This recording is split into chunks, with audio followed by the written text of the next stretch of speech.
Hey guys, I was going to show you my new buddy that I got here.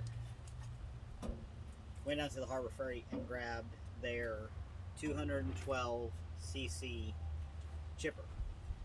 And I got this a couple of weeks ago because I was in the middle of a job where I was loading piles and piles and piles of brush onto the trailer. And at some point I just decided I had had enough of loading brush and unloading brush here at the farm from the trailer. And I debated about getting this thing for a while. One of my customers actually showed it to me when I was out on the console, and they really liked it. And I got to thinking about most of what I haul it's small stuff. Like it's privet and it's honeysuckle and it's things that it's not huge diameter stuff. So I went down the Harbor Freight. They had 3 left in stock. Went ahead and picked it up. Uh, Fairly straightforward assembly of everything. When you pull it out of the box, the hopper is separate, the wheels and the axle is separate, so all that has to be bolted together. And there's a you can't really see it in here, but there's a I don't know what you want to call it, some kind of safety flap to keep stuff from blowing back out. Now they don't ship it with oil, so you do have to have a quart of oil to put in it, and these are 4-cycle engines, so just good quality gas. Added a little bit of air to the tires. They've got some really tight brakes on the wheels, which is nice, so this thing doesn't scoot away, because when it runs it vibrates and it'll move.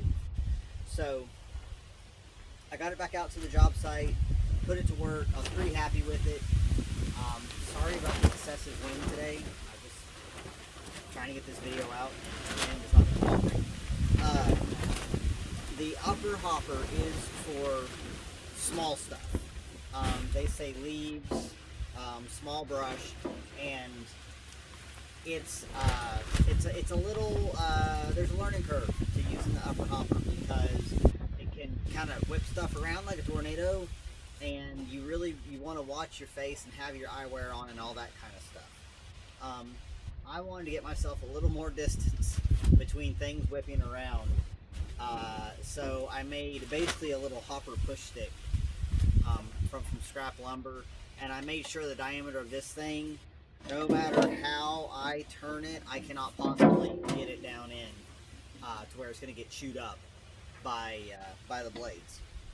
Speaking of the blades, I'm going to wrestle this thing around and show the back. Now, I don't have all the screws in this right now, so I can show you guys, but I will put them back in. But it's got a clean out at the back, so you can easily access the blades, and it is possible to stop this thing up and jam it up. I did it a couple of times. So when I needed to clean that out, it's just, pull the bolts and spin that thing off to the side and just carefully get in there with a small tool, probably not your hands like I did. Don't be me. And just kind of clear stuff out. Actually, what jammed this more than anything was basically the loose bits of it was pokeweed, actually. So soft stuff. This thing does not like soft stuff. It wants to be fed rigid things. Soft stuff will just kind of mush all the way around those blades, and they won't turn. Also, nice thing about this is the blades are accessible, and with the correct hex tool, and I'm sure I have one, I just have to figure out which size, you can take these blades off and sharpen them, and you'll be back in business, because that's always one of the complaints about chippers is they get dull, and then you're fighting with it just like fighting with a lawnmower blade or a dull chainsaw. So that's the upper hopper.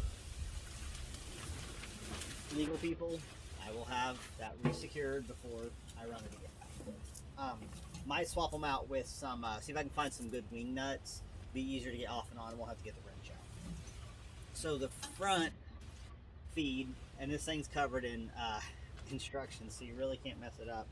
This is for branches up to 3 inches in diameter. Most of what I fed this thing the first day I ran it was bamboo, right at that 2.5 to 3 inch diameter, and it did great. Even somewhat smaller stuff, it's better, I found, to feed through this than through the top, because it just pulls it easier. And that's the other reason that I made this push stick, is because when the debris, especially I had these poles were 20 feet long, these bamboo poles that are pushing. When the debris is being fed through, it really it vibrates, and if you're hanging onto it with your hands, it doesn't feel good, especially if you're like me and you got carpal tunnel and everything. So I got to where once I'm within a few feet of having all this fed in, I just park this guy on the end, push it on down, and that's been a game changer. And again, this thing is a nice surface for keeping my hands and everything well away from all this. Um, Everybody's heard wood chipper jokes. I like to keep everything attached. So, and it's got the side chute, so this can clog a little bit. It might be worth figuring out how to keep this guy propped open. It got kind of mushed up with the grassy bits from the bamboo. And there's kind of a large mesh bag that came with this that you can attach to it and collect everything in the bag. I just left this on the trailer and just shot everything right onto the trailer. The bag would have just been one more unwieldy thing to try to move. So of course it reduces everything down from 20 to 1 ratio. And that means, and in a lot of ways that's a good thing. It's kind of crazy how much that reduces stuff. But don't think you're going to use this and get a ton of material for mulching. I mean, you'll get some. So I went through, I don't know how many bamboo poles, but it was about 90 minutes of just steady work, and I had right at probably 1 cubic yard of chipped material from just the bamboo. So I'm kind of thinking, depending on how fast you're moving, how efficient you are, 1 to 2 hours it equals a yard of material. And it also depends on what kind of material you're churning up. So I think this is probably a really good fit for a small scale job, small scale homestead. It's very portable, it's pretty easy to move. There's plenty of ways to secure it to a trailer. I like having the wheel locks, I think that's a good feature.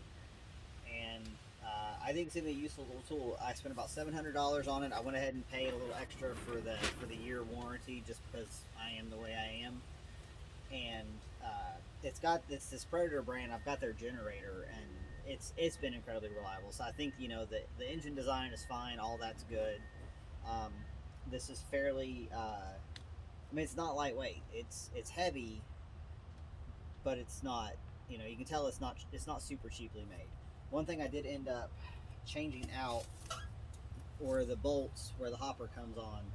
So there's a gasket, so you'll put the gasket on, and the bolts are fairly short. And even though I had them, cinched up as tight as I could get them to go with the tools I had at the time, with the ratchet set and everything, I still ended up losing a few on that first day. So I brought it back home and replaced them with some longer ones and got some better locking rings and just kind of strengthen that whole assembly. So I like it. I'm gonna keep it. I'm gonna work it. This will be a nice thing to use over the winter when I'm just kind of randomly doing some land clearing and just kind of feeding stuff through as I go, and probably even see if it's worth renting it out to people just for a little bit of money. Drop it off and let them run it for a day, just so they can reduce their brush piles down. So that's what I got for you. Holler at me if you got any questions, if I can help you with anything. StrongRootsResources.com. Y'all have a good day.